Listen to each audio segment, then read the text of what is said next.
Hello students, welcome once again. Class 10th के नए syllabus में पोएम से related long question type answer भी अब एग्ज़ाम में दिए जाएंगे।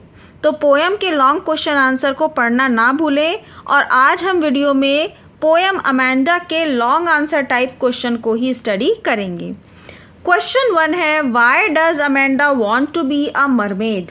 अमेंडा मरमेड क्यों बनना चाहती थी? एन आर्फन या फिर एक अनाथ बच्ची क्यों बनना चाहती थी? एंड रुपेंजल, और रुपेंजल नाम का जो ये कैरेक्टर है, एक कार्टून कैरेक्टर है, कार्टून मूवी है रुपेंजल वाली, जिसमें रुपेंजल एक ऊंची टावर में अकेले रहती थी। अमेंडा भी उसी रुपेंजल कैरेक्टर की तरह अकेले रहना चाहती थी। आंसर में लिखेंगे, Amanda is a little girl who lives in imagination. Amanda एक छोटी लड़की है जो इमेजिनेशन में रहती है।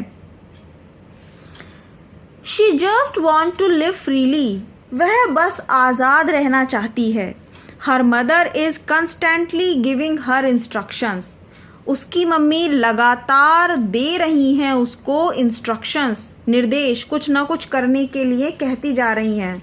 But Amanda does not want to listen those instructions, लेकिन अमेंडा उन इंस्ट्रक्शंस को सुनना नहीं चाहती है।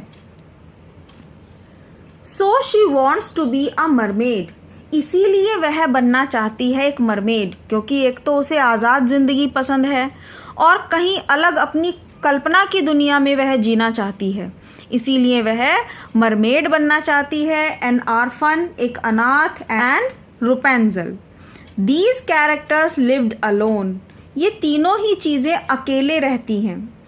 No one was there to instruct her, कोई भी नहीं था इन लोगों को टोका टाकी करने के लिए, इंस्ट्रक्शंस देने के लिए। She imagines herself to be them, इसीलिए वो इमेजिन करती है, कल्पना करती है अपने आप को भी अकेले रहने की, उनकी तरह बनने की। And enjoys her freedom in imagination, और वह इंजॉय करना चाहती है अपनी आज़ादी को कल्पनाओं में। There would be no one to disturb her, और कोई भी नहीं होगा उसको डिस्टर्ब करने के लिए। स्टूडेंट, आई होप आप इस पोएम को हिंदी मीनिंग के साथ स्टडी कर चुके होंगे।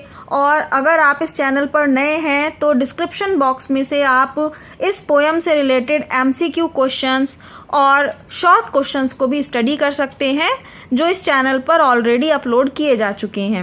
इन क्वेश्चन आंसर को हिंदी मीनिंग के साथ समझने पर आपको इस पोएम में ज़रा भी प्रॉब्लम नहीं आने वाली है। क्वेश्चन आंसर के थ्रू भी हम इस पोएम से रिलेटेड हर एक छोटी बात को स्टडी कर लेते हैं। तो आइए कंटिन्यू करते हैं। Question number 2, list the things which Amanda's mother does not want her to do. उन चीज़ों की एक लिस्ट बनाइए जो अमेंडा की मदर उसको नहीं करने देना चाहती थी। इस पोएम में कई ऐसी बातें थी जिस बात को अमेंडा की मदर उसको टोकती हैं कि अमेंडा ऐसा मत करो, अमेंडा वैसा मत करो। Why does she ask her to stop sulking, और वह उसे आलस करने से, कंधे उचकाने से क्यों रोकना चाहती हैं। अब यहाँ वो चीज़ें हैं आंसर में, the things which Amanda's mother does not want her to do are biting nails. एक तो सबसे पहली बात थी कि अपने नेल्स को दांतों से मत काटो। हंच शोल्डर, कंधों को हंच उचकाकर मत बैठो। स्लाउचिंग, आलस मत करो, ऐसे कमर को मोड़कर सोफे पर कमर को बहुत ज़्यादा मोड़कर लेटे हुए बैठना, ये कहलाता है स्लाउचिंग। तो उसकी माँ ने उसको मना किया था कि ऐसे स्लाउचिंग करके बिल्कुल लेटे हुए सोफे पर मत बैठो। ईटिंग चॉकलेट, चॉकलेट्स मत खाओ। सल्किंग, आलस मत करो। तो इस तरह के इन सब कामों को उसकी माँ करने के लिए मना कर रही थी। Biting nails, hunch shoulders, slouching, eating chocolates, sulking.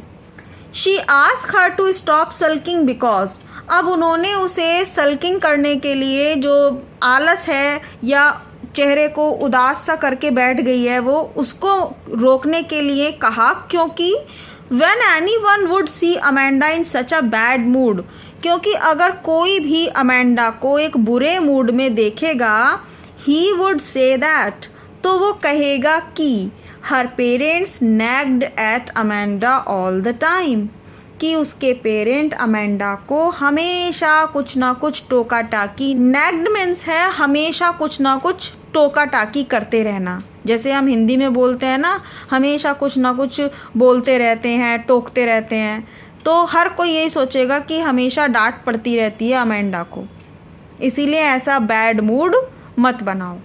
तो स्टूडेंट, इस पोएम के ये 2 long important question answer finish होते हैं। आई होप आपको ये आंसर इजीली समझ में आए होंगे। तो प्लीज़ इस वीडियो को लाइक कर दीजिएगा, चैनल को सब्सक्राइब कर लीजिए, और अगर आप चैनल सब्सक्राइब कर चुके हैं तो उसके लिए थैंक यू सो मच। मिलते हैं आपके सिलेबस से रिलेटेड, ग्रामर से रिलेटेड किसी नई वीडियो के साथ। Thank you so much.